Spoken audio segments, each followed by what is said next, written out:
Colocar.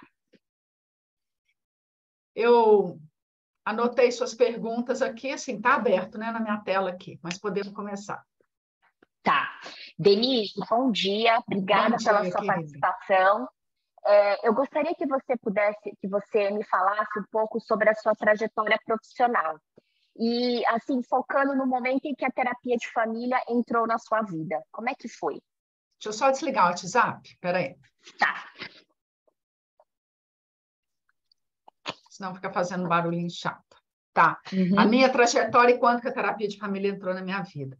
Eu me formei tem 35 anos, tá? Tá. Então, lá atrás não tinha terapia de família na faculdade, na graduação. Nunca ouvi falar disso. Depois que eu me formei, aí que eu vinha ser mãe de 3 filhos, então já trabalhava num hospital e teve aquele processo de licença-maternidade e tal. Num intervalo desse, eu vi um curso de especialização em terapia de família e casal no Rio, aí na PUC. Aí eu fui lá para saber qual era o procedimento, o que eles trabalhavam. A PUC Rio trabalha com especialização e tem também mestrado e doutorado nessa área, e eu fiz a especialização e o mestrado lá, nessa área de terapia de família e casal. Parece que é uma das poucas instituições no Brasil que eles trabalham com articulação teórica, tá? Então, quando eu chego lá, eu chego pela terapia de família, não exatamente pela abordagem, até porque eu não sabia de nenhuma abordagem, entendeu? Você não conhecia a teoria sistêmica, não... E você comentou que trabalhava em hospital, então na sua graduação você foi para psicologia hospitalar, é isso? Sim, eu tenho especialização também em psicologia hospitalar. Tá. E aí eu vi que você fez mestrado, né, na PUC Rio, entendi, tá. Então pode continuar.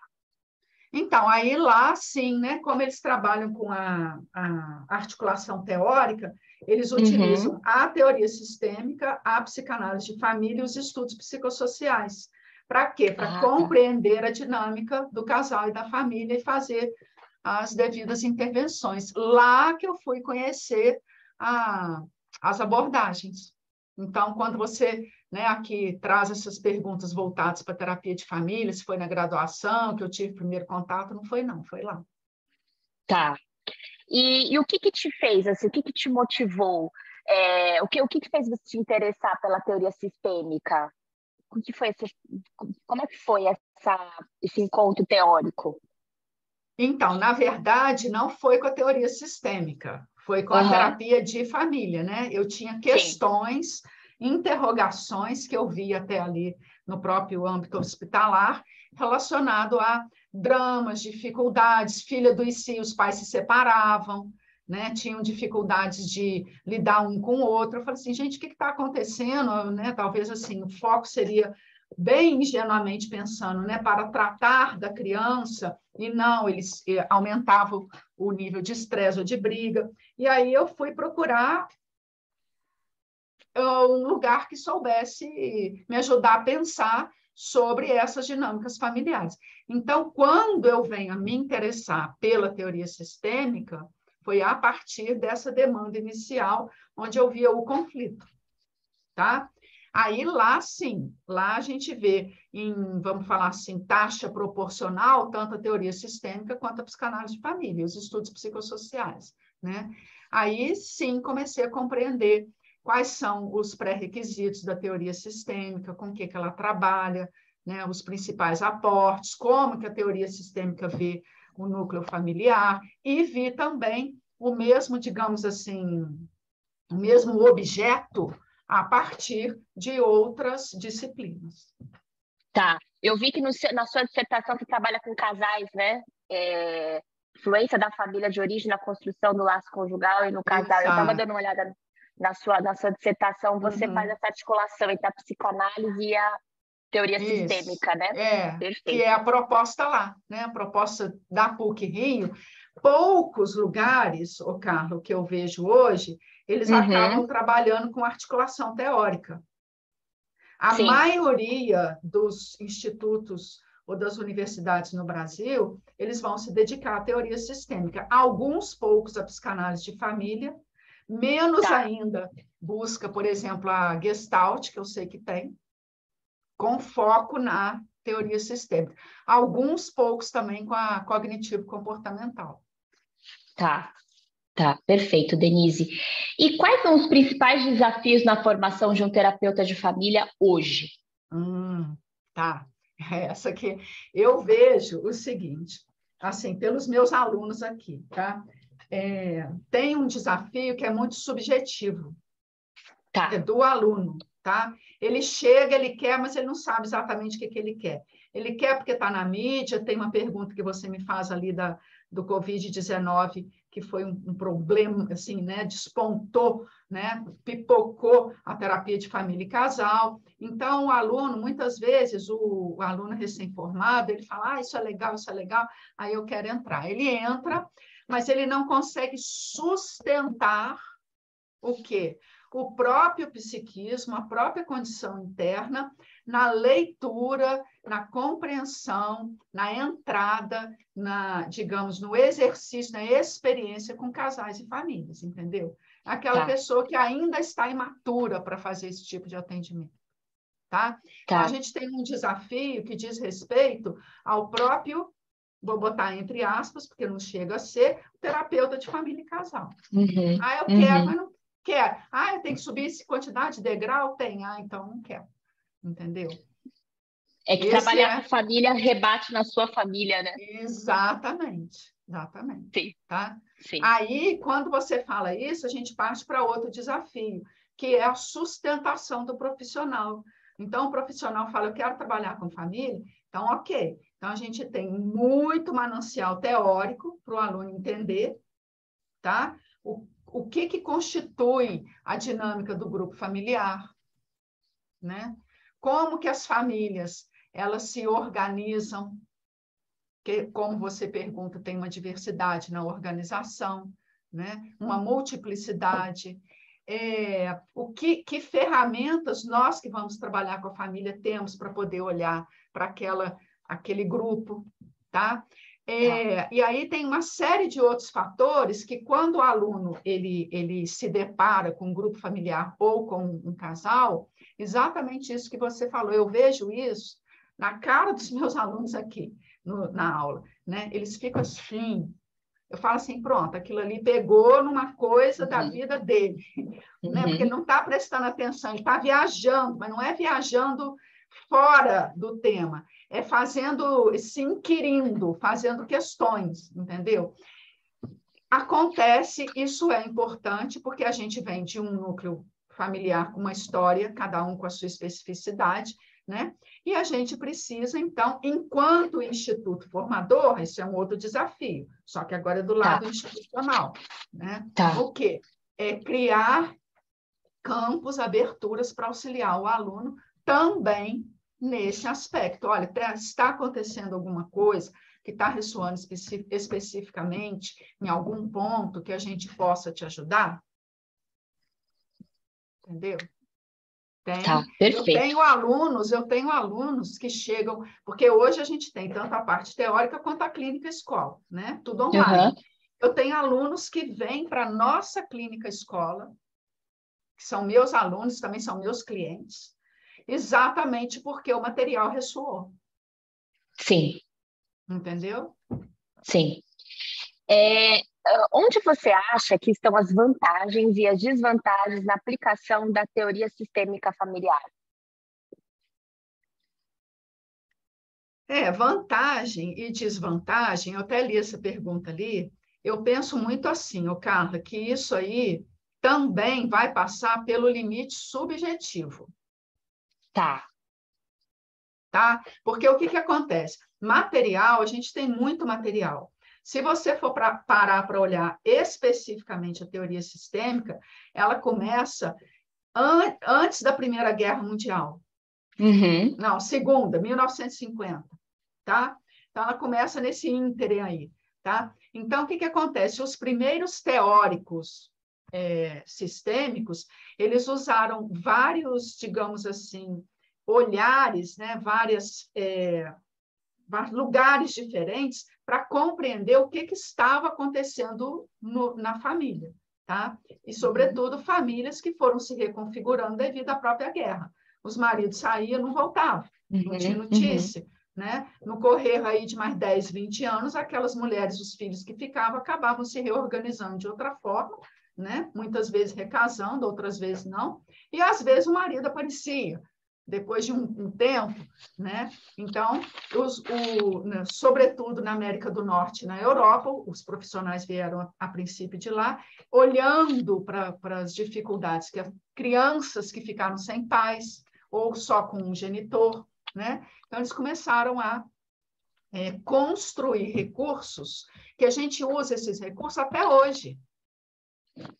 São muito importantes, tá? Mas se a gente olhar, por exemplo, assim, no aspecto técnico, a gente vai falar assim, são profissionais que a gente usa o nome de primeira ordem. O que é a primeira ordem? Os primeiros, tá? E isso é assim na vida. Como assim, Denise? Tudo na vida é assim, minha avó falava. Ah, minha avó falava. Cai, mas do chão não passa. Quer dizer, tinha uma ideia. Hoje, depois de outras gerações, muitas vezes aquela palavra fica, né, impressa no psiquismo de outras gerações, mas a geração vai mudando um pouco aquele, como que fala assim, aquele teor, tá? Aquela instrução que lá atrás, o primeiro, né, a avó falava. Agora, mesma coisa os profissionais, eles trouxeram recursos para a gente, que até hoje a gente utiliza. Agora, utiliza de que forma? A gente precisa utilizar ampliando, e isso acontece no desenvolvimento da própria teoria sistêmica, ampliando o recurso, que são os novos profissionais. Então, se a gente tem o profissional de primeira ordem, a gente tem o de segunda.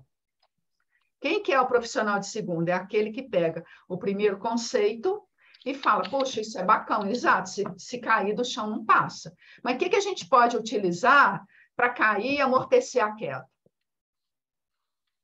Tá.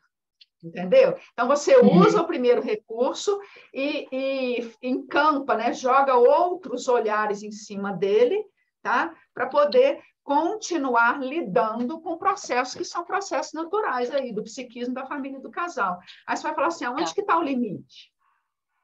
Sim.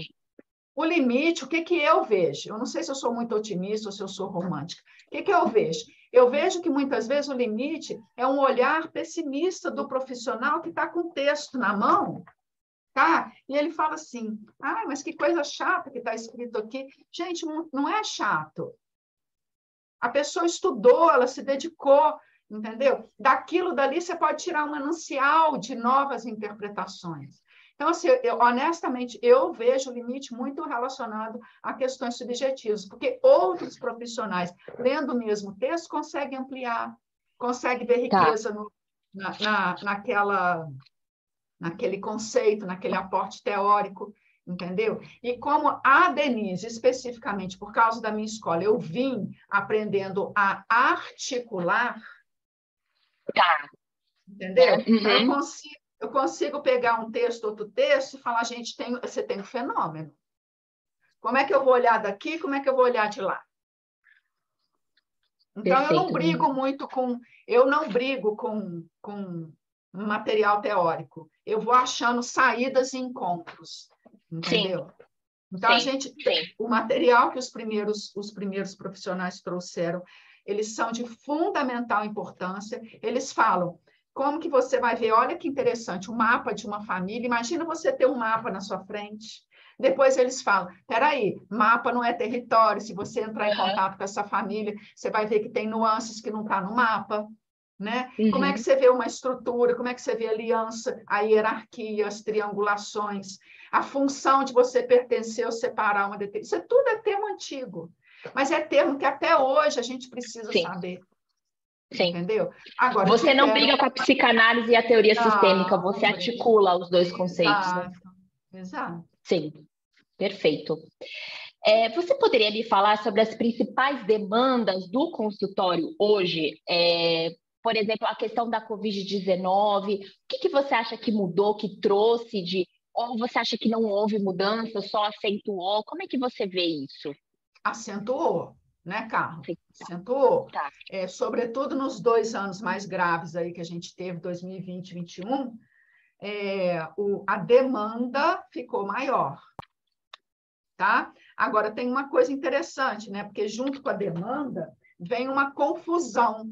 O que que eu quero, o que que eu não quero, o que que eu estou gostando e o que que eu não estou gostando. Isso chega na clínica também, né?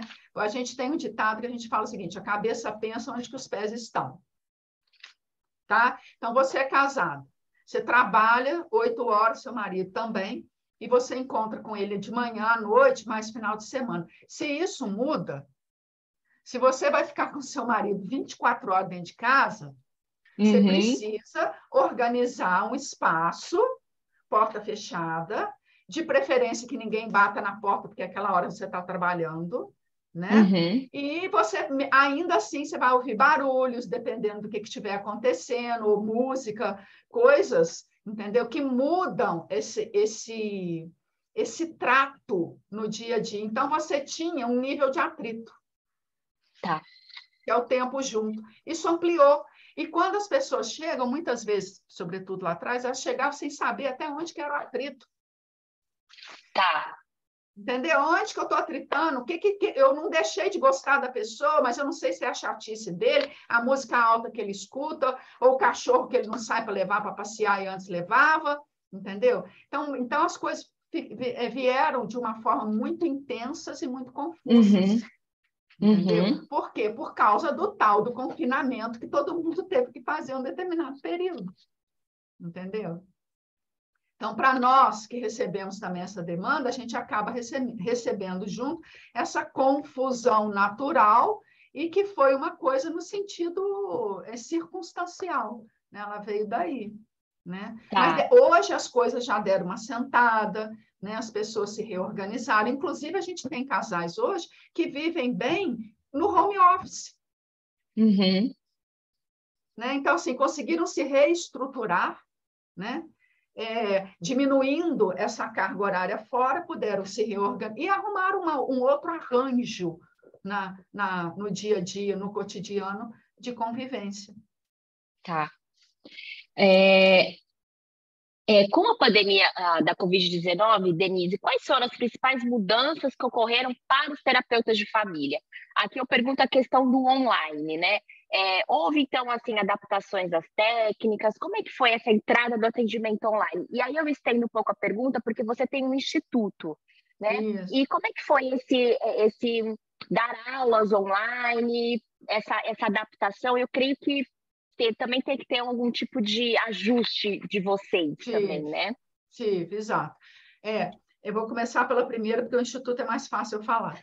A adaptação do profissional em termos gerais, né? Em termos gerais. A gente se viu muito assim, pego de surpresa, porque a maioria de nós atendia presencialmente, embora já houvesse a possibilidade do atendimento online, com sérios, digamos assim, parâmetros que o nosso conselho define, né? Então, tinha que ser em determinadas plataformas específicas e tal. Eu nem sei se isso ainda vigora, na verdade. O que acontece? Quem não estava acostumado com o atendimento online precisou, primeiro, entender esse recurso que a gente está usando, que é uma tela, tá? Para além da tela, uma rede, isso é muito importante. Que rede que a gente usa para a gente conseguir se comunicar, tá? De preferência que isso não tenha oscilação, de preferência que não seja neste aparelho aqui, porque esse aparelho tem muita interferência. Tem.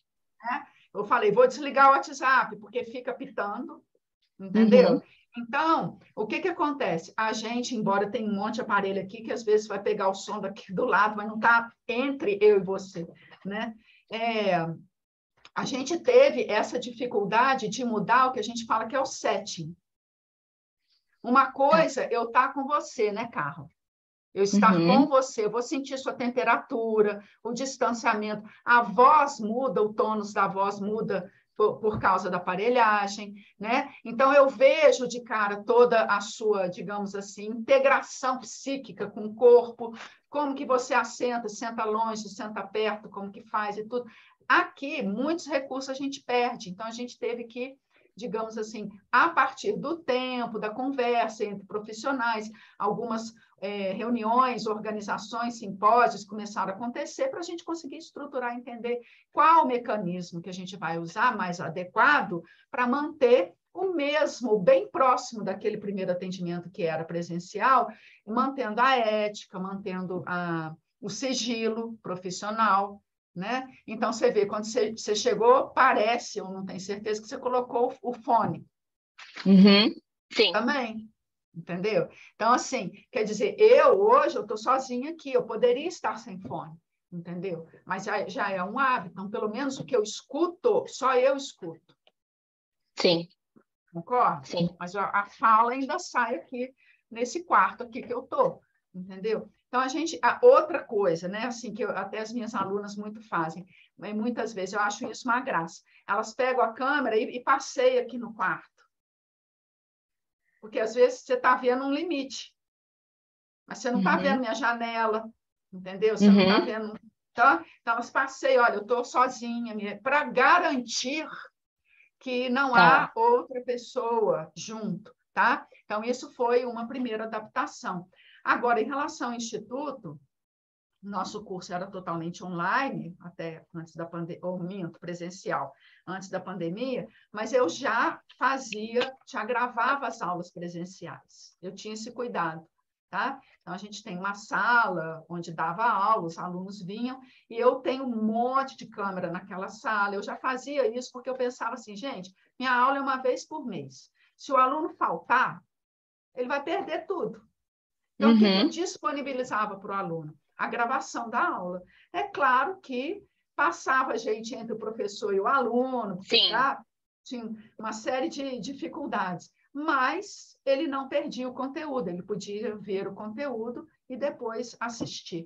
Então, quando a gente começou a pandemia, um dia antes exatamente do anúncio oficial da pandemia, eu estava dando aula presencial aí, em Belo Horizonte, e voltamos já naquela noite, sabendo que no dia seguinte estaria tudo fechado. Foi entre 15 e 17 de março, mais ou menos, 2020, né? E aí eu liguei para a professora, que ia dar aula em abril, eu falei assim, olha, estamos numa pandemia, minha professora estava em São Paulo, eu falei assim, você tem aula daqui a um mês conosco, você vai precisar arrumar um jeito de colocar sua aula toda gravada, porque a gente vai ficar muito tempo sem se encontrar presencialmente. Ela iria deslocar de São Paulo para Belo Horizonte. Ela falou, misericórdia, o que eu faço? Mas ela também deu um jeito, gravou a aula dela, ficou excelente, gravada. Então, assim, foi a primeira aula gravada, meus alunos até falaram, nossa, foi rápido, foi rápido. Rapidamente a gente conseguiu arrumar alternativa, entendeu? E ela deu a aula e as outras foram gravadas. Como eu já tinha um pouco de manejo com essa coisa de câmera, de mesa de som, microfone, essas coisas todas, não foi muito difícil para mim especificamente, eu, digamos assim, qualificar isso para as aulas online. Tá. Entendeu? Então, hoje, o lugar onde eu dava aula presencial, ontem eu estava até 11 horas da noite gravando aula. Filmando, gravo. Então, assim, ficou excelente, honestamente. Tá? Eu sou uma pessoa que eu tenho dificuldade comigo, porque eu sou muito crítica. Tá? Então, os meus alunos falam assim, nossa, a aula foi ótima. Eu falo, ai, meu Deus, eu achei péssima. De outro professor, minha também, entendeu? Então, mas assim, honestamente, está muito bom. Entendeu? Tá. Claro que tem, a falha ainda é a falha na interação com o conteúdo, você pegar conteúdo, entender o que a pessoa quer falar e passar aquilo. Mas a didática, pelo menos as que eu tenho proporcionado, elas estão excelentes. Agora, aula online, só para concluir, você não fala todo mundo junto. Cada hora um levanta a mãozinha para poder falar. Então, isso ajuda a administrar a didática. Você pode Sim. rever o conteúdo, ô Carla. Verdade. Você Essas pode são as rever, vantagens, né? Uhum. entendeu? Eu tenho aluno, porque eu abro isso para os meus alunos, que manda o WhatsApp aqui para mim e fala assim, Denise, naquela sua aula, no vídeo tal, no minuto tal, o que você quis dizer? Porque a gente erra. Você começa numa linha de raciocínio, você está gravando, dá uma brecha, você vai falar uma coisa, para e depois não volta. Quando o aluno vê, ele me pergunta. Aí eu volto lá, porque a aula está na plataforma. Eu volto lá e falo, perfeito. Isso quer dizer isso, isso, isso, isso. Entendeu? Hoje, os meus alunos fazem trabalho final buscando todas essas aulas gravadas. Tá. Entendeu? Agora, tem que ter o quê? Você tem que ter disciplina. Sim. Aí Sim. eu volto na sua primeira pergunta. Você falou, qual é o maior desafio do profissional? Se você vai para um curso para tomar café e conversar com outra pessoa, somente, você não consegue fazer um curso online. Sim. Entendeu? Sim. Perfeito, Denise. Como você analisa a evolução da técnica da terapia de família nos dias de hoje? Você acha que o campo... Você já comentou um pouco na resposta anterior, mas eu gostaria que você aprofundasse um pouco mais. Como é que você vê que, com as novas dificuldades das famílias se reestruturando, como é que você vê que tem essa atualização do campo para as novas demandas das famílias? Tá. Tem uma boa, excelente atualização, que quando eu falei um pouquinho antes, eu falo dos profissionais de primeira e segunda ordem, eu estou falando especificamente da teoria sistêmica, né? Os profissionais de segunda ordem, quem são? São os novos profissionais que vieram depois dos pioneiros, né? E que olharam, como eu falei, para aqueles primeiros conceitos, e começaram a incluir novos aportes, alterar um pouco, sobretudo, Carla, nem é tanto no conceito, mas é uma coisa que talvez é uma das coisas mais difíceis da terapia, não vou falar nem de família, mas da terapia em si, que é o quê? O acesso ao psiquismo do outro. Tá? Porque eu estou aqui, eu falo assim, eu estou vendo aquela família, o pai é sisudo, o pai não gosta de falar, a mulher é uma matraca e o filho vive com o computador na mão. É o que eu estou vendo. Uhum. Ok? Agora, do que eu vejo, como que eu vou acessar? Você acha que adianta ver e virar e falar assim, para o pai, você está muito, como é que fala assim, autoritário, você tem que ceder. Se conselho fosse bom, estava tudo resolvido. Nossa!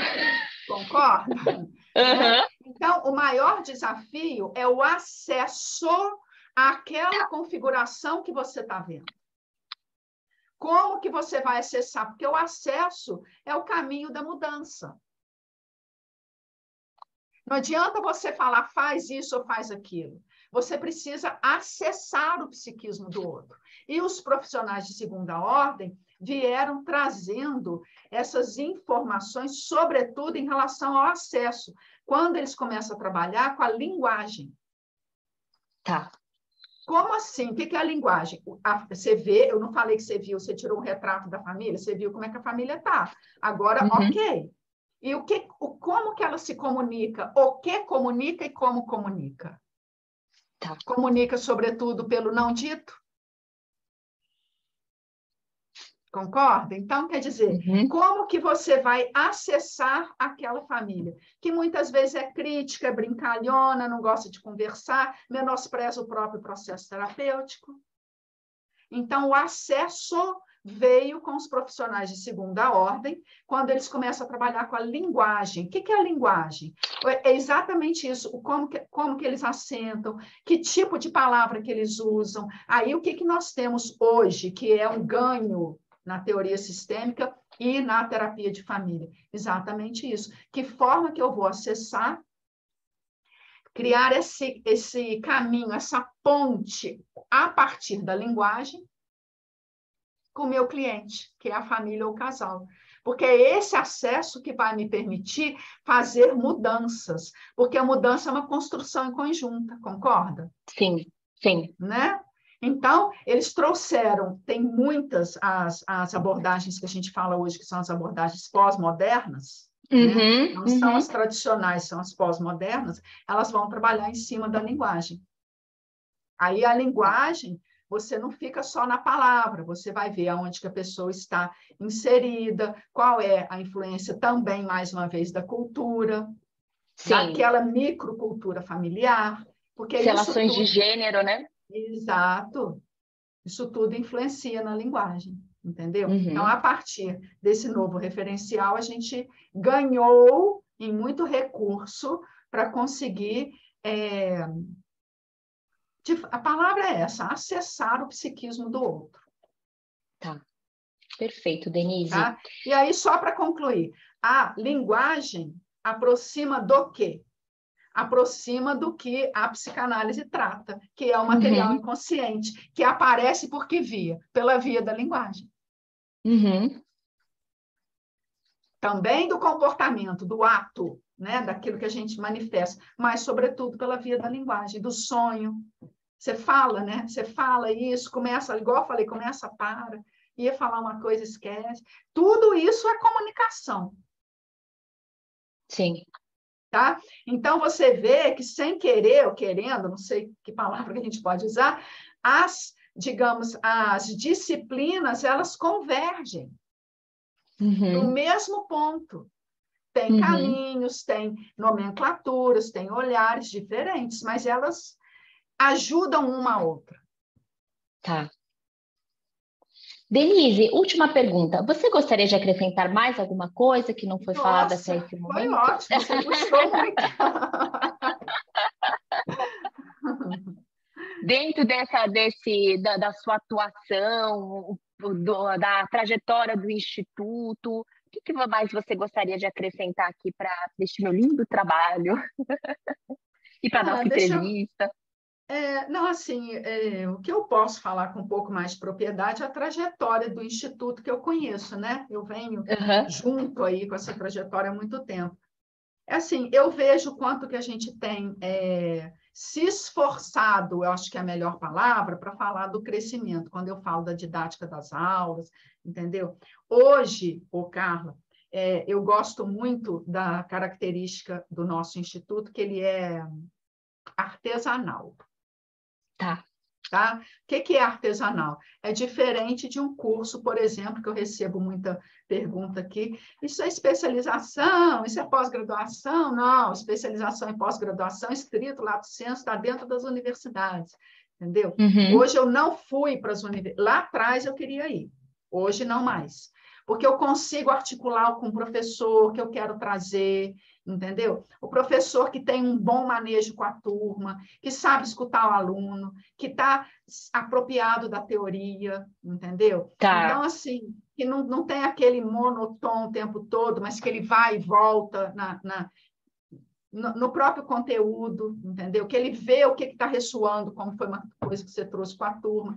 Então, para a gente trabalhar online, eu penso que a gente precisa aproximar isso ao máximo do calor mesmo, o calor que a gente tinha numa sala fechada, que precisava de ar-condicionado para todo mundo, entendeu? Que é permitir ao aluno essa temperatura de que, embora estejamos, e eu tenho aluno hoje que está a 12 horas de fuso horário daqui.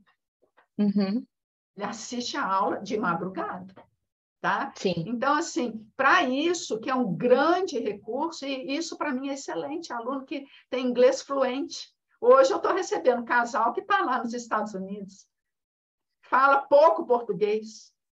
Eu preciso de uma pessoa que tenha esse manejo, entendeu? Então, assim, a gente ampliou muito, há muita possibilidade. Então, eu acho que isso, assim, quando a gente vai se aproximando dos limites, com boa vontade, com boa intenção, a gente vai conseguindo avançar, porque, olha, o que os meus alunos me trazem de recurso,